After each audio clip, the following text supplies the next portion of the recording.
Volunteering for Seniors, it's an organization with its main mission, making sure that seniors are way away from loneliness and making sure they come up, come out, and enjoy their everyday life. That's our main mission. Welcome to India Review News.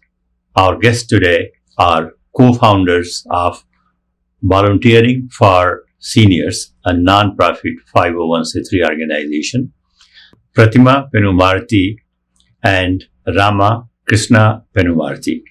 We are going to talk to them about the organization, which was just founded in 2021, but in the last 5 years, it has picked up a lot of momentum and also received some awards and grants from other organizations as well.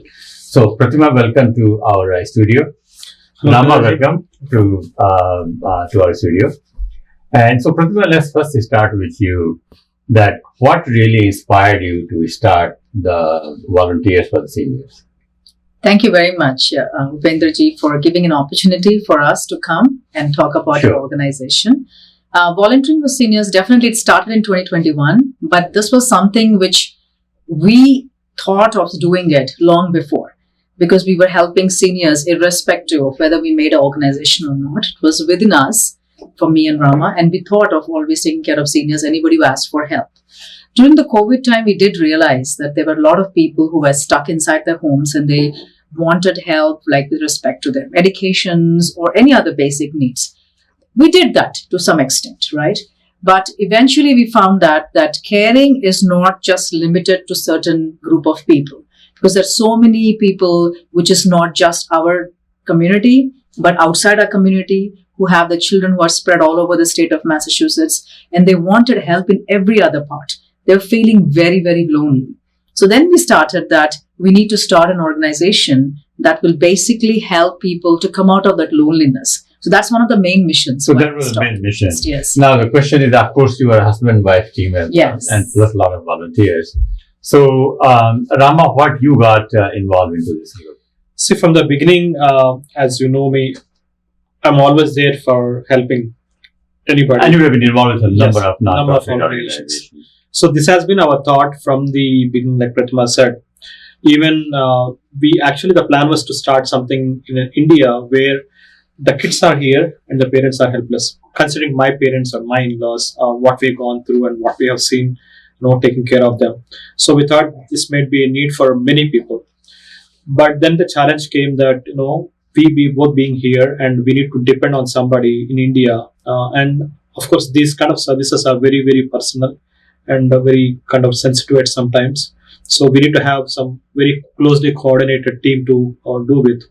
Then we thought it's going to be a bit of work for us in terms of governing it, or also at the same time making sure that the care is taken enough, like what we are wanting to.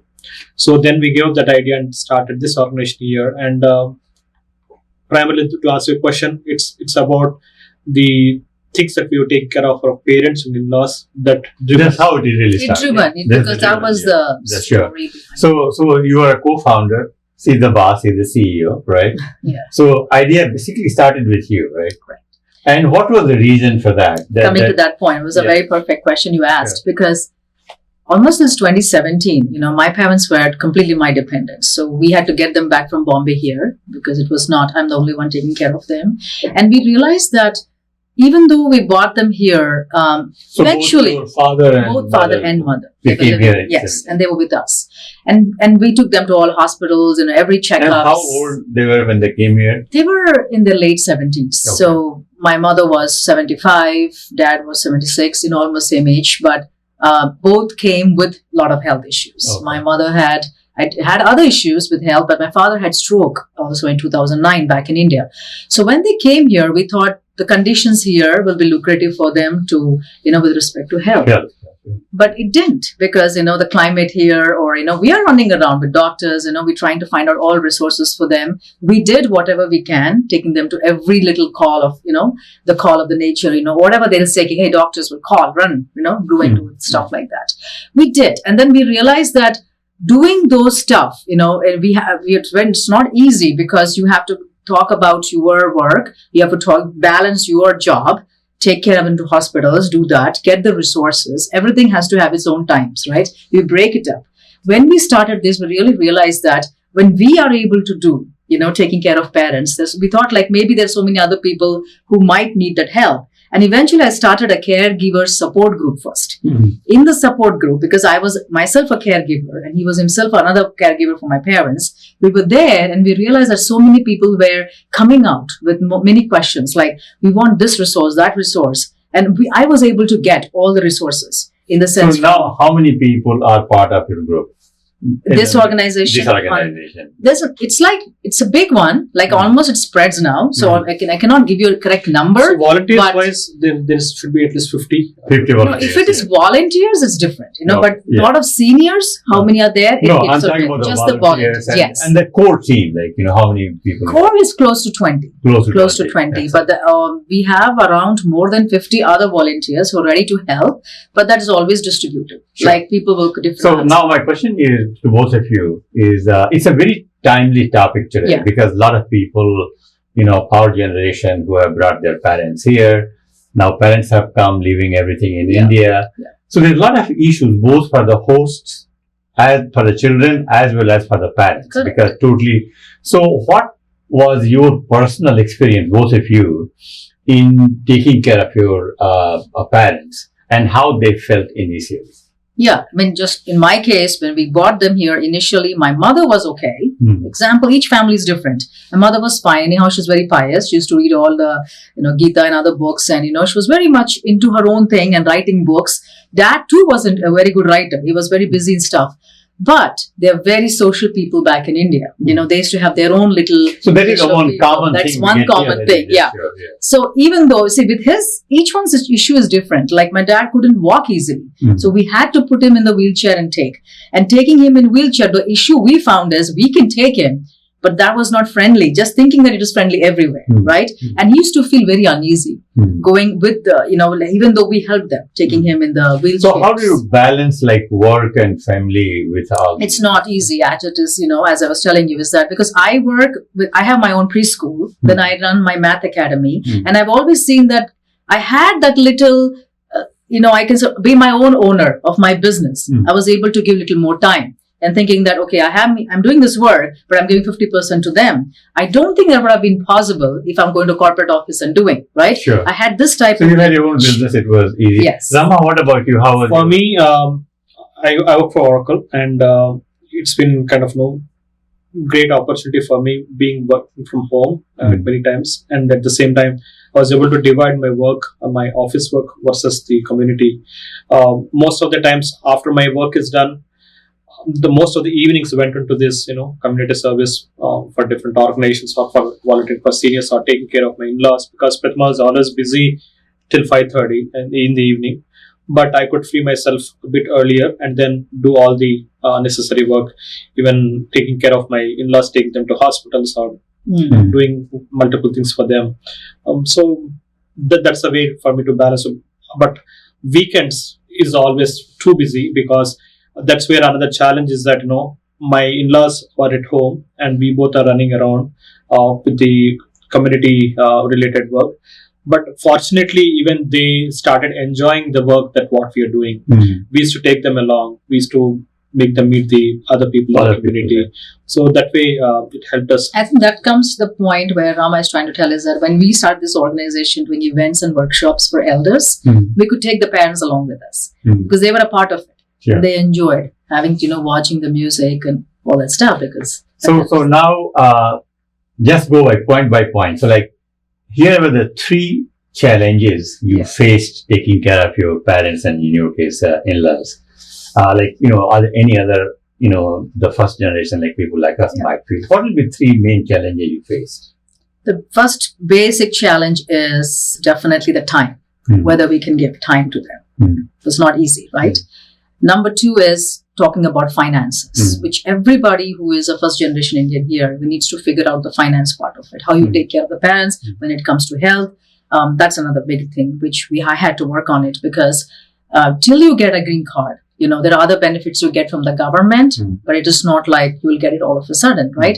Initially, they might have hospitalization, they have surgeries, there's so many things. That's the biggest thing. Need to work out and see whether your finances are good enough for you to get them from that country here and take care of them. So the time, finances, the third finance. Time, I think the biggest thing is, of course, time and finance is my biggest thing here. I think the third point will be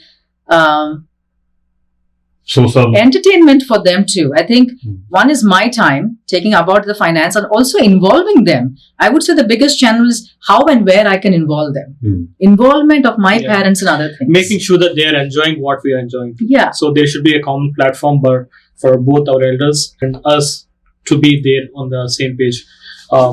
Rama, so you want to add anything more to what she said? So I would say that, one factor what we try to bring is the intergenerational. Being the grandparents, they want to spend more time with both their kids and their grandkids, right? So what we're trying to find is that how can we make sure that all these three generations are on the same page at any point of time, so that we are addressing their loneliness. We are making sure that they're not feeling kind of, very far away from whatever the kind of trend, you can say, the current activities or the trend, or we don't want them to feel kind of far away from what they've been doing so far, because they don't have friends here. So we need to make sure that they have somebody to kind of relate themselves on. And especially somebody is coming from India, where whole family is there, extended family is there. Like she said, my father is very, very active, and he has much bigger group that he normally interacts with.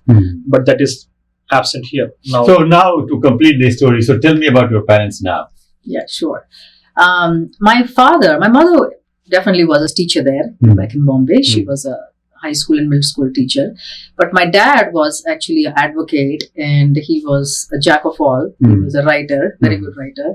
He worked for courts. He also taught a lot of universities there in Bombay for economics. He was a very busy man, going to classes and doing stuff.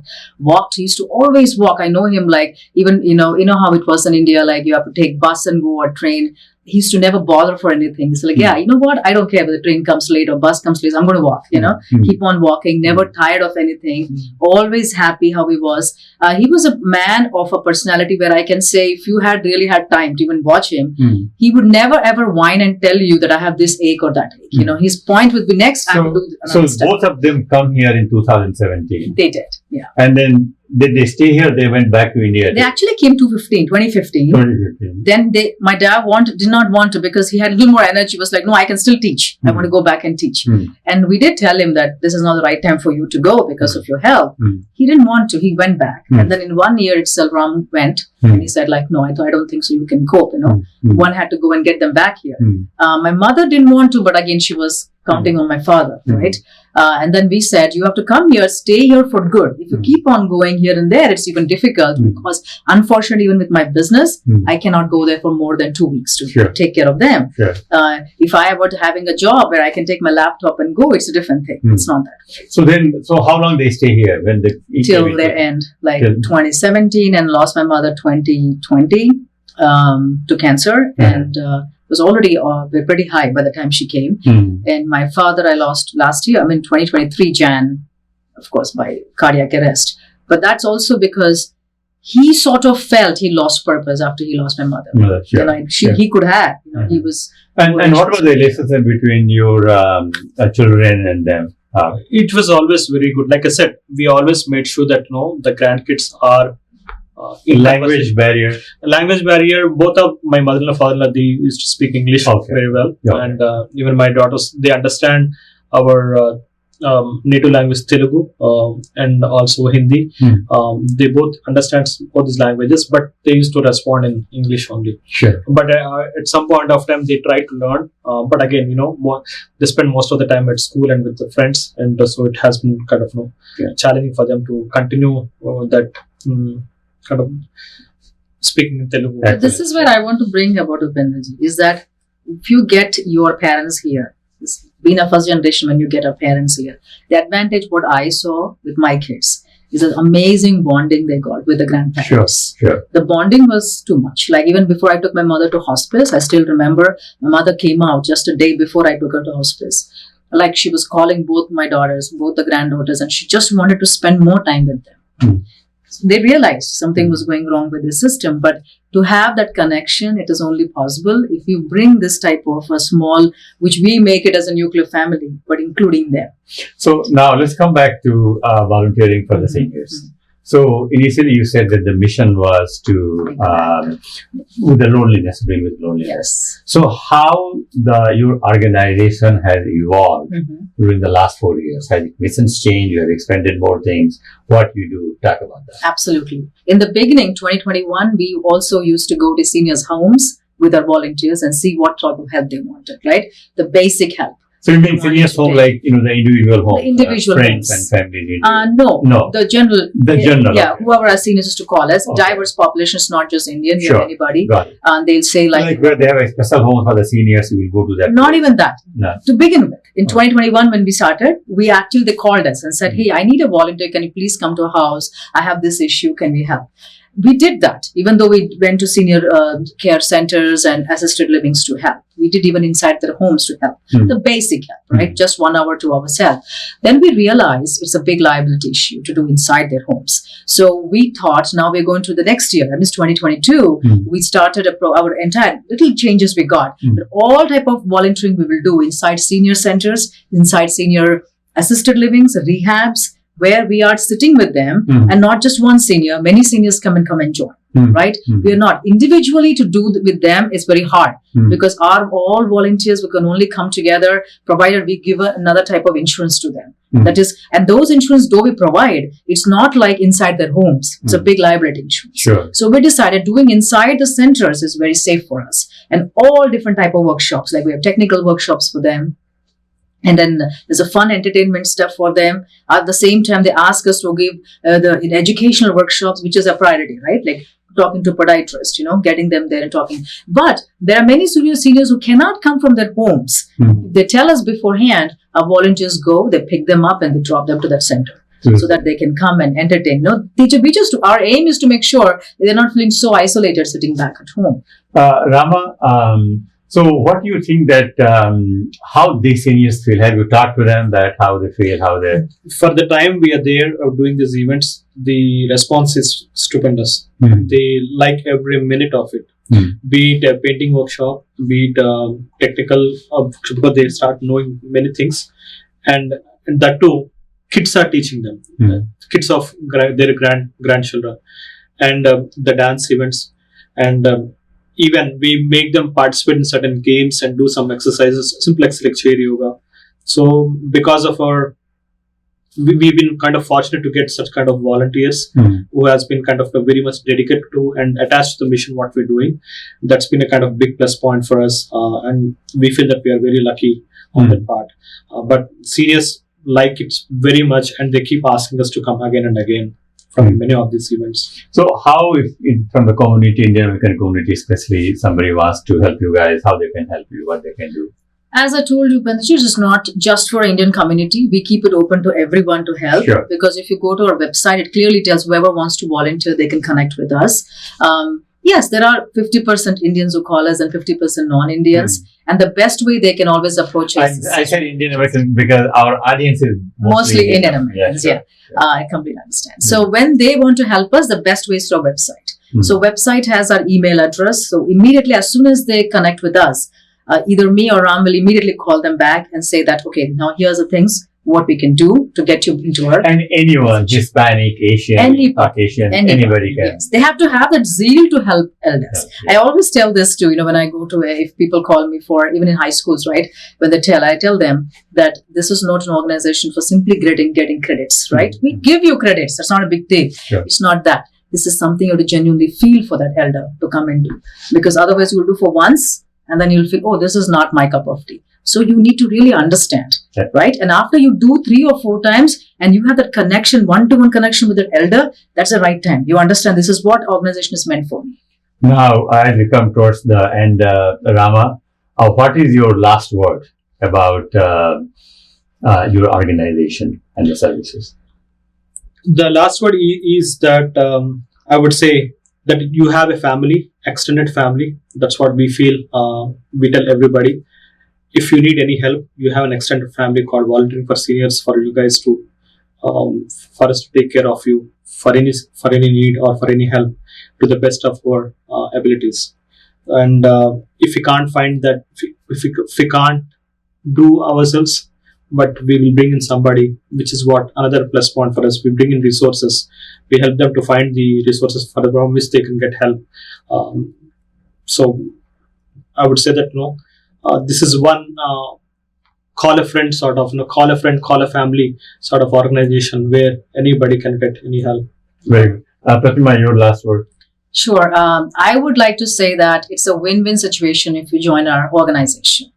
The reason because volunteerism is not a word which is easily defined. It is something that comes from within your heart. And when you think about volunteering for seniors, we need to understand every single syllable when you read that.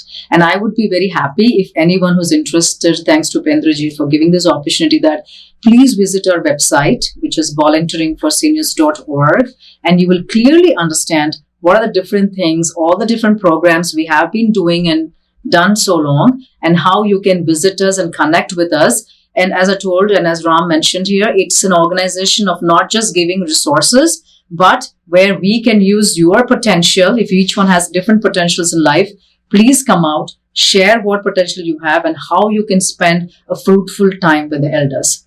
Thank you. Pratima, thank you so much for your time. Rama, thank you so much.